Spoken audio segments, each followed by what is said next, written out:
Welcome back to ReadingBear. Today, we will take a look at some new revenge stories.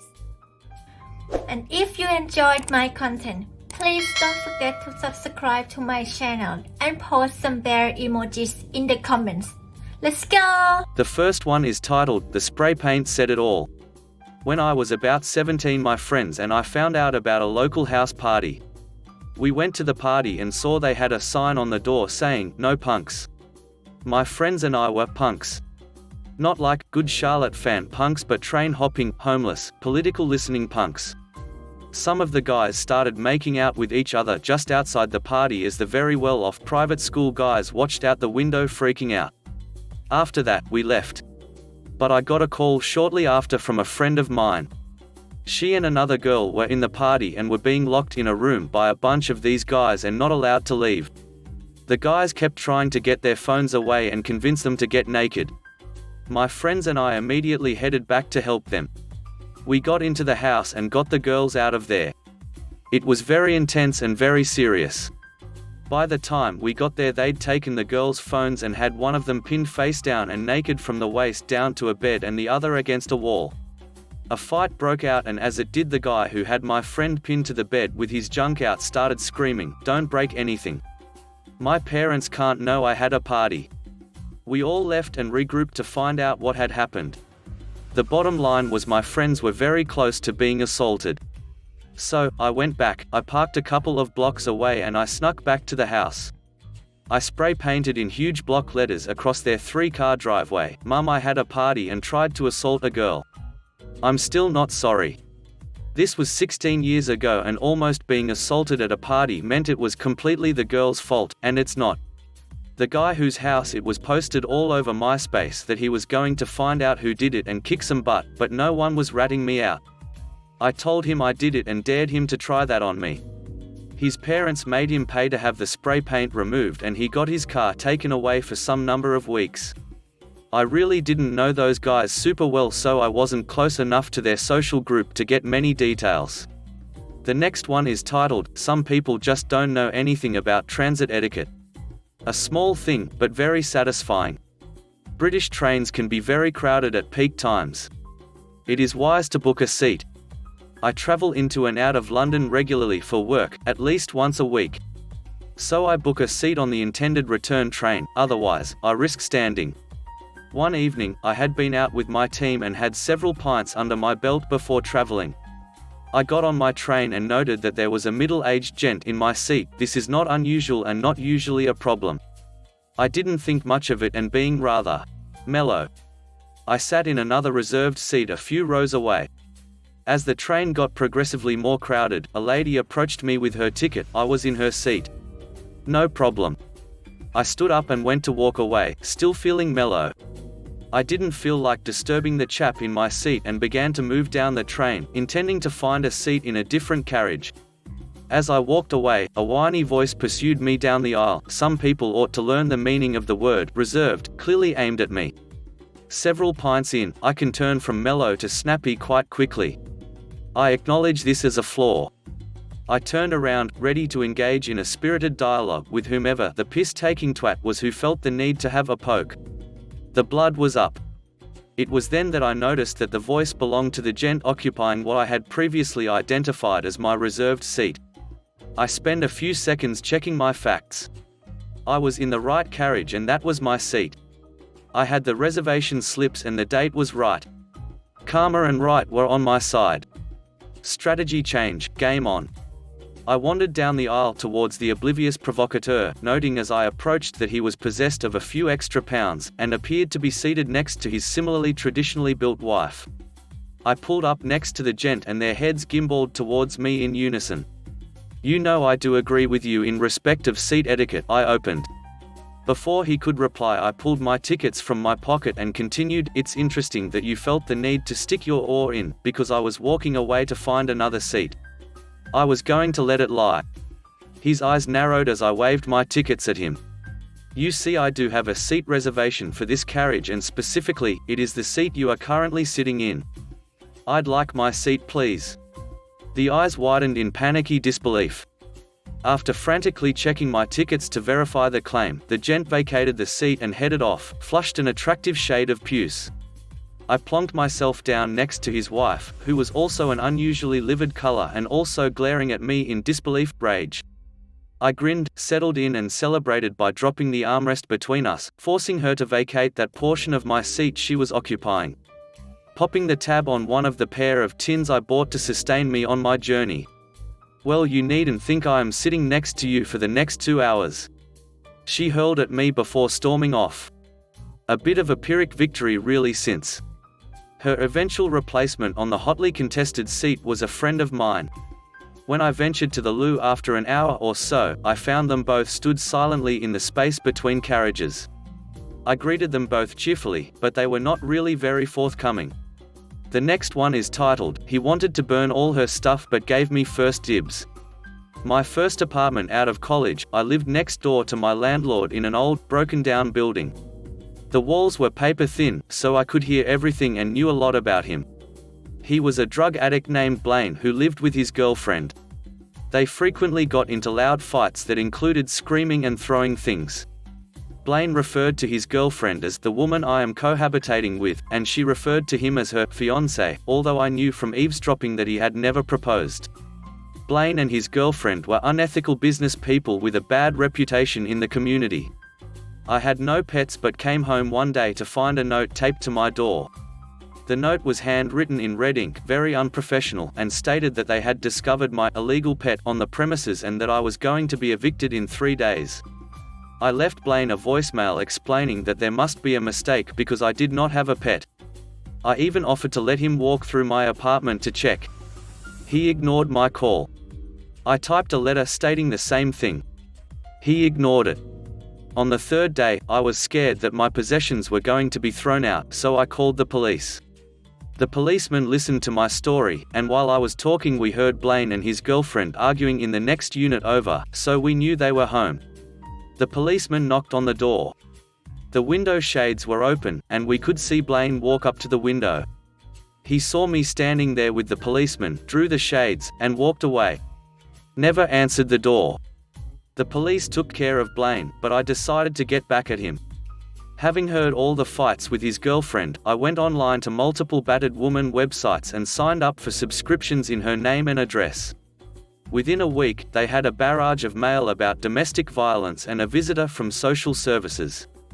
One day, Blaine came knocking at my door. It was the first time I'd seen him since the illegal pet situation. He apologized profusely, blamed it all on his now ex-girlfriend, and offered to lower my rent. Then, before leaving, he said, "By the way, if you see my ex creeping around, call the police." "Why would she be creeping around?" I asked. "We broke up and all her stuff is still in my garage." "I'm not planning to give it back," he replied. "Actually, you should come to look and see if you want anything before I burn it all." Sure enough, that night he held a bonfire in the yard and burned all her possessions. I was worried because fire and drug addicts don't tend to mix well, so I called the fire department and reported it. I watched out my back window as the fire truck pulled up, and Blaine ran away. That was the last time I ever saw him. The next one is titled, "Steal $2,500 from me? Enjoy flat tires for life." I rented a studio flat while doing an internship abroad, and when I left, the landlord never gave me my deposit back. It was a 3-month deposit on a 6-month lease, so over $2,500. Later in the year, something happened to me, and because I was missing this $2,500 thousand, I had to borrow money and was in the red for a while. The landlord knew I was going to leave the country, and after bullshitting me for over 2 years, he stopped answering me. It was terrible of him to do this at the time because I really needed the money at that time. He had plenty of apartments, so money was not even an issue for him. Now for the revenge. Fortunately, I remained friends with former colleagues, and as it happens in a small town, they know who he is. My friends have been removing the air out of all his tires at night, a few times a month, for nearly 4 years now. It has really become a habit. One younger brother and their friends are in on the game. The guy changed cars, but it didn't change anything for him. He apparently now has a small compressor in his car and it takes him a while to blow air in again. To be fair, blowing the air out is not a quick maneuver either. Once, one of my friends left a note saying it was from me, but I live on another continent now. He used to tell me I couldn't sue him because I was in another country. Who is laughing now? He tried to get the police involved, but they didn't give a crap. He reached me by email about giving me the money back and that he was sorry, but that would be too easy. I don't need the money anymore, and would not admit my responsibility in written anyway in case I need to go back to the country one day. He had plenty of time to pay me back when he knew I was into debt because he had my money. It's too late now. How it ends, it's either going to stop when all of my friends move, which they probably won't, or when he dies. The next one is titled, "You Want to Take My Parking? I'll get hit ya with a little stink." I lived in an upmarket apartment block. Most of the cars were either Benz, Bentleys, a couple of Rolls and several upmarket 4WDs. One female owner was a pure up herself loudmouth with money and no class. Each apartment has 2 parking lots which we paid for in the cost of the apartment. I owned 2 cars like many of us did. The loudmouth woman took delivery of a 3rd car, brand new top-of-the-range Benz. Very smart car and very expensive. One of my cars was being serviced. I came home and found the new Benz is in one of my parking spots. Called the loudmouth and informed her the car would need to be removed by following afternoon as my 2nd car was being delivered from the mechanic.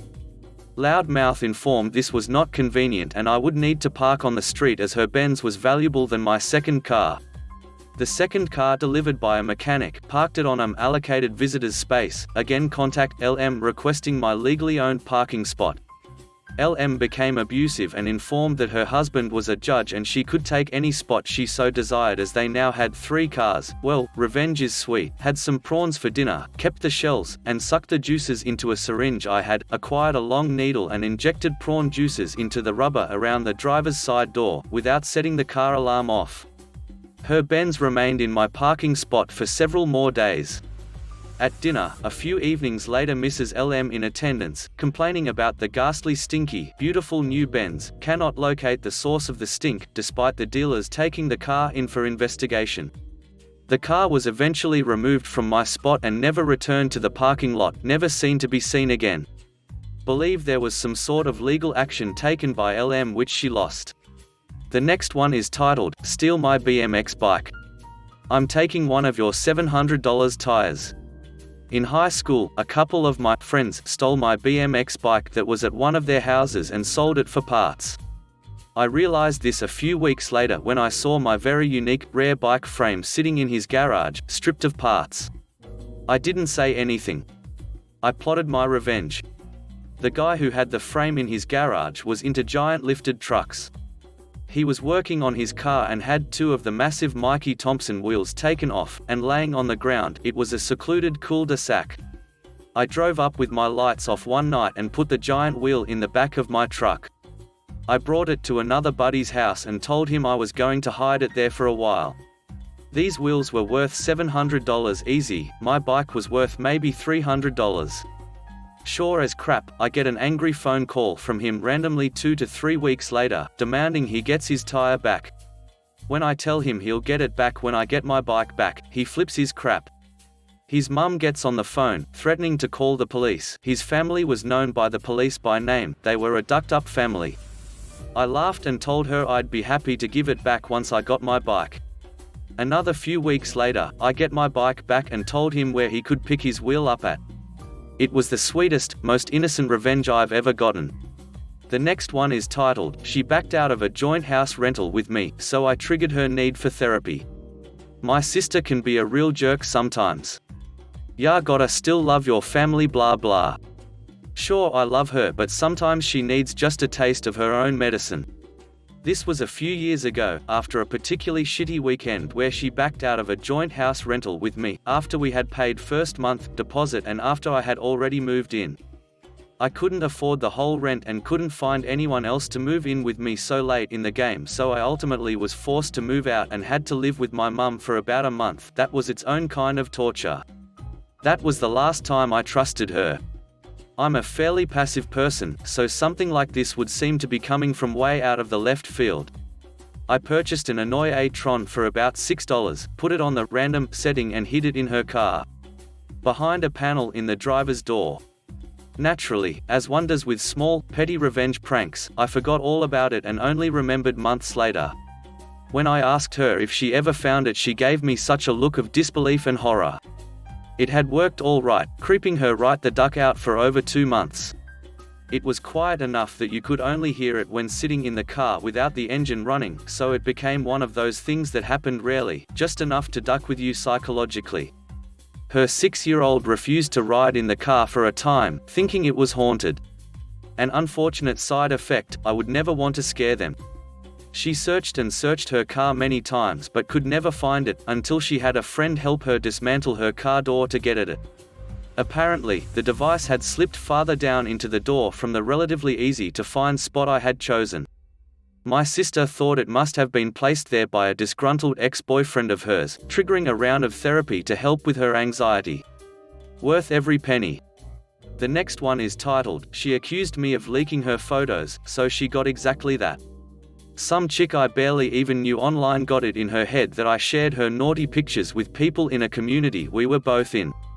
And some moderator not only banned me but literally deleted my entire account from existence, defending her shitty honor, and then she bragged about how much influence she had with the website's staff to get me banned. I literally didn't even have the naughty pictures until someone leaked them to everyone. I'm sure the person who leaked them was her boyfriend, who was also in the community and had just broken up with her because she was insane. But he was my friend, so it must have been me that did it, in her mind. So here I am, the equivalent of being banned from even looking at Reddit, the place I spent every day posting on the forums and chatting in the chat room. I even got banned by proxy to the sister community simply because she was so mad. I'm treated like a leper by all these moderators. I can't talk, I can't do anything. So I'm sitting here with these naughty pictures thinking, well, I might as well share them if I'm in trouble for having shared them without the joy of actually doing it. So I made a Myspace profile. Her URL was like dumbgirl19 or something, so I made mine be girl19, note the M and RN difference. She never did. Neither did her family, her very religious aunts, her cousins both male and female I tried to seduce, everyone she ever knew or cared about. None of them could see the difference. I recreated every last inch of her profile down to the last picture and sent everyone a friend request stating I somehow lost my friend list and to re-add me. Once they all did, I sent them all a PM with a very friendly innocent title and embedded all of her naughty pictures directly in the message. Last I knew, she was still convinced I hacked into her Myspace. So many disgusting replies. So much confusion. Teenage cousins, nieces, nephews, aunts, uncles, friends, AMD family friends. The more religious ones literally disowned her and refused anything to do with her. But did I stop there? This was back in the day. Back when there was one force you didn't duck with. I posted them to 4chan with her cell number and told them my name and where to call or text for more. Repeatedly for days as soon as it got bumped off the page. She had to change her number. They got her new number, too. She had to turn her phone off. And one last thing, just to prove my point. I turned her image into 100 pixel squares and converted them into icons for MSN Messenger. Whenever she tried to join the group chats, she got met with a wall of custom smileys that combined into filling the entire chat room with her naked body, and I had it on macro so the instant she ever joined, I posted it. The next one is titled, "He made my life a living hell, then I slashed his tires." There was a bully at my high school. In grade 9 he was in grade 10. He would bully me, my friends, and anyone else smaller than him. He would shove people in the halls, throw things at people from the back of the class. He was the type that really had something to prove. I guess I was too. By grade 10 I had had enough. I got into a fight with him in the caf after he hit one of my friends, a girl, after zero interaction. We were both suspended. For some weird reason, I was popular with the thug crowd in my school, so as we were being ushered to the office a few people made threats against him. As a result, the police got involved and warned me not to do anything to him or I'd be charged. Being a petty teenager, I was pretty upset and wanted to retaliate further but wasn't sure what to do.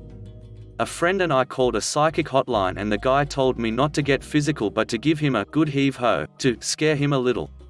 I knew what street he lived on and what his truck looked like. I grabbed a sharp knife and we set out at around 3 to 4 a.m. to slash his tires. We figured, how many blue pickup trucks could there be on that street? Turns out, more than one. My friend thought the knife wasn't strong enough to pop a tire, so I walked up to the closest car to us, not a blue pickup, and slowly put the knife through and walked away. He was satisfied and we walked along the street in search of a blue pickup. I ended up popping all 4 tires out of 4 blue pickups until he was satisfied that I must have got the right one. Except as we were leaving I spotted his truck, no doubt this one was his. So, for the 5th time, I popped all 4 tires. Bonus, the dickhead left his truck open and had about 4 quarts of oil in his back seat that I proceeded to dump all over his interior. The next day the police questioned me and I denied everything, of course. He treated me differently after that, would cross the hall or go the other way if he saw me coming, looked at me with legit fear in his eyes and never bullied anyone ever again. I'm an adult now so I feel bad about other people's cars. The last one is titled, Lasso Me with a Skipping Rope? I'll break it and then fix it for you. When I was 8 years old a girl at school tried to lasso me with a skipping rope. I broke free and broke her skipping rope in the process. She proceeded to tell on me to the teacher.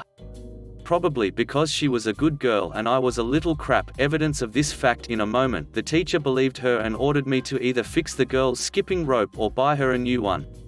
Sensing an opportunity, I said I'd fix the girl's skipping rope. It was one of those hollow rubber ones, a bit like a hose with rubber handles at either end. The fix was to stuff the hose back into the handle, fixing it in place with crazy glue. I, however, used inferior wood glue so that the handle would break off again. I know what you're thinking, a subpar repair job does not make a very good revenge story. Well, she soon figured out what 8-year-old boy she shouldn't duck with when the handle broke off and the grape juice I had filled the entire length of skipping rope up with came flying out all over her and her silly little skipping friends. Thanks for listening.